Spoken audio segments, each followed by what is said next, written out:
8 decades ago, this playful man, Johann Hotzinger, coined the term Homo ludens, or the playing human, to describe how we as a species seek out challenges just because they are enjoyable. The idea was quite simple. The idea was that our natural desire to play provides a surplus on top of our basic survival instincts that over time come to generate what we think of as culture. He said that the difference between shelter, a roof over our heads, and complex architecture is play.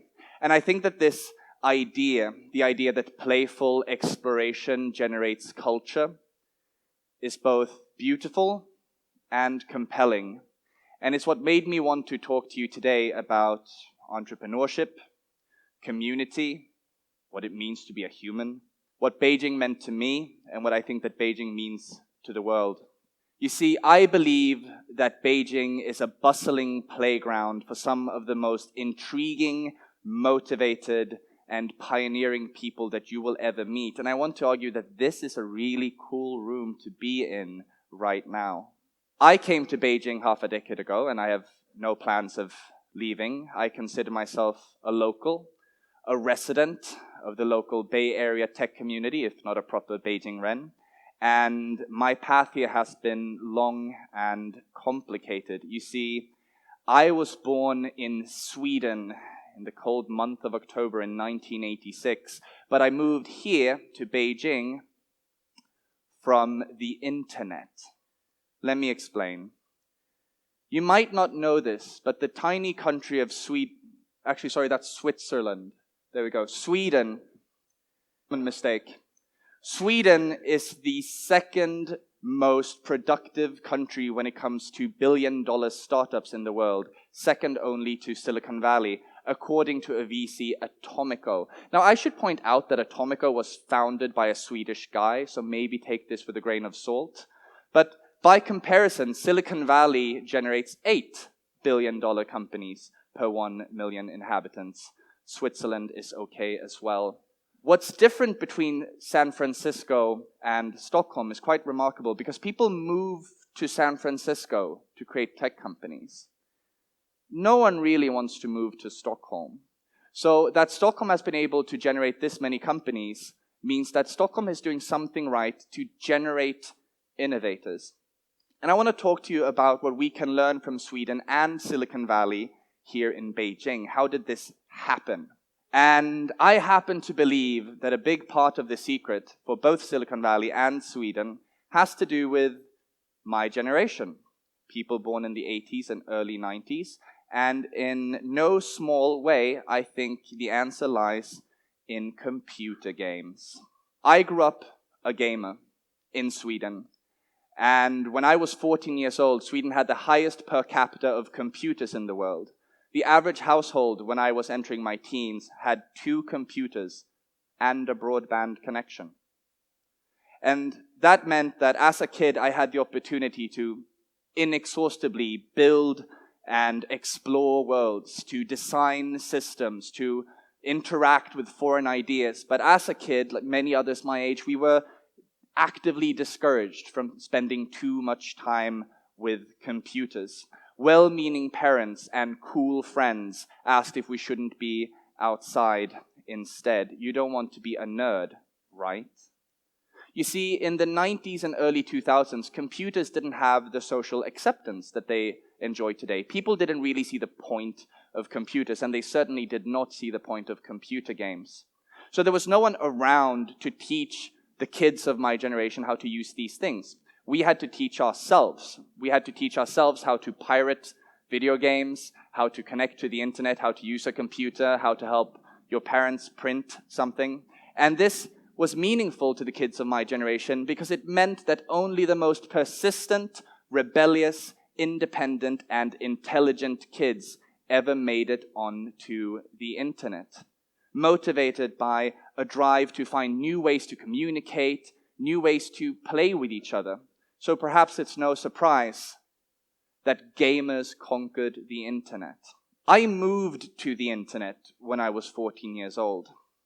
By that I mean, by the time I was 14 years old, my English was better than my native Swedish, the language spoken in my home and at my school. By the time I was 14, most of the people that I interacted with on a daily basis, I had never met in real life. Most of my close friends for half a decade knew me by a name that not even my parents knew. I had a new identity that I had crafted for myself based on what I liked and what I did, and a little 32 by 32 pixel avatar. And that was me. On the internet, you didn't need to know my real name, my age, skin color, or gender to be my friend. If you could put up with the sometimes harsh environment of the internet, you could really forge a new life for yourself and live by your own rules. The internet was a frontier, ours to conquer and tame, a wilderness that we turned into a garden. And so, inevitably, the internet changed and became more accessible. Your grandmother got a Facebook account and beat your high score in Candy Crush. And now that the internet is more accessible and video games are more mainstream, we have to face this new reality that there's a difference between gamers and gamers. There's a difference between the kind of pioneering people that want to explore new things online with their friends and the kind of people that are addicted to poning noobs on the Xbox. The internet is no longer a frontier. It is no longer a secret meeting place for pioneers. But I want to argue that Beijing is.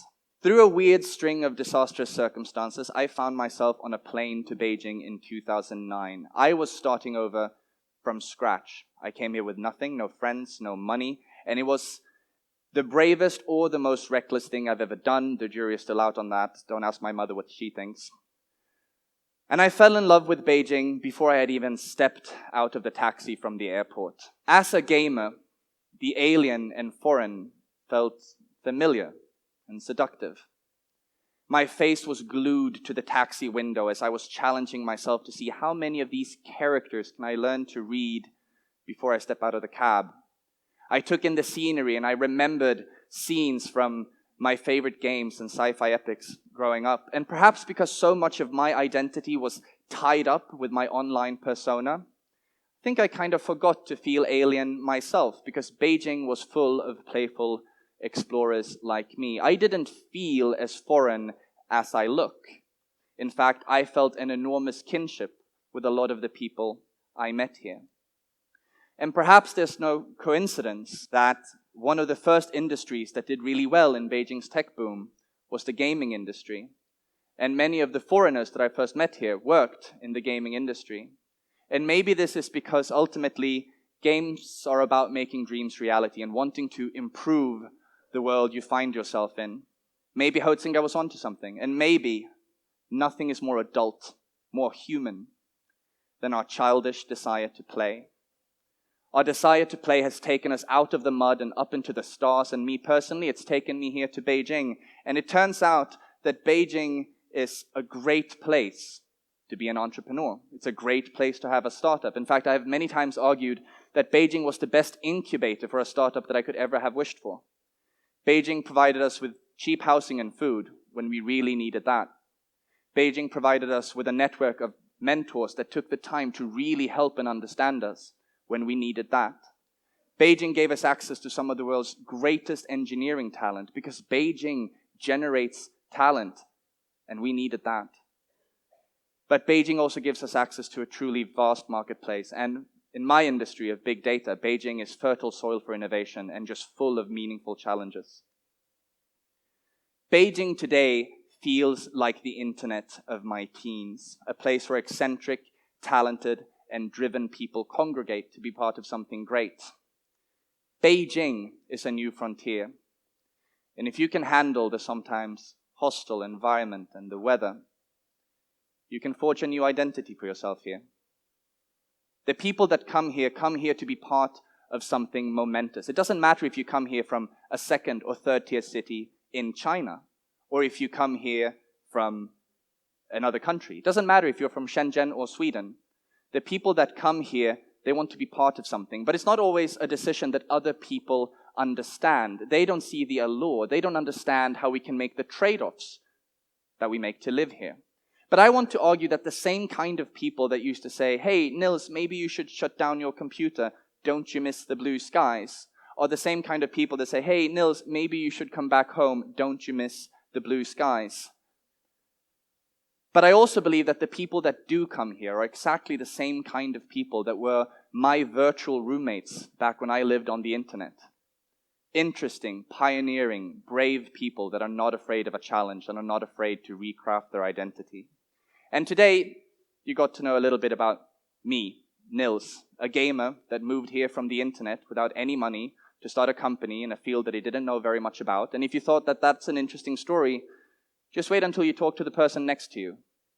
Because I sincerely believe that Beijing is a playground for some of the most intriguing, motivated, and driven people that you will ever meet. And I want you to pay close attention to all the things that we have in common in this room, and to actively participate in building the culture that builds the future. So I want to ask you to stay playful and to stay in Beijing, because together we'll make it worth it. Thank you.